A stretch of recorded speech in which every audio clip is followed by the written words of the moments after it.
خلق د لواتت عادتینی او لواتت کوي بچبازی کوي د الکانو کار کوي او په دې روژه کې د کمالک سره هغې لواتت وکړو زنا یې وکړله دغه بدکاري یې وکړله د لوط علیه السلام د قوم کار یې وکړو او که د دې نه مني خارجه شوي او که نه دي خارجه شوي خو په دغه ظالم باندې په دغه لوطي باندې په دغه فاعل او مفعول دواړو باندې د دغه روژې قضایي راغله او د دغه روژې چې کوم دی کفاره به دا هم ادا کوي کفاره د دې دپاره یوه سزا ده چې و ظالمه ته شرمېږې نه د روژې ته وګوره او ستا دې کار ته وګوره دا کار د انسانیت کار دی نو د دې د وجې نه به دغه انسان چې کوم دی د دواړه فاعل او مفعول دا څوک چې دا کار کوي د چا څه چې کوي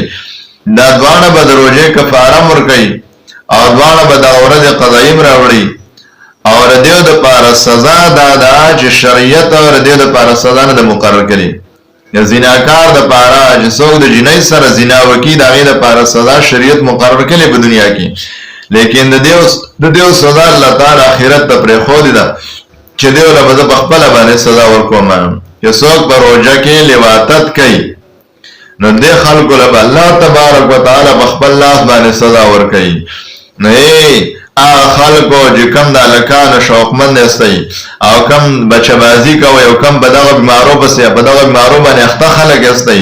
نو توبه الله ته وباسئ توبه طایب شئ ګوره د داسې خلکو عبادتونه هم نه قبلیږي د داسې خلکو په عمر کې برکت نه وي داسې خلک مالداره کېږي هم نه داسې خلکو خاندان سره به چې کوم دی بدنامېږي او د دې ټول نسل بدنام شي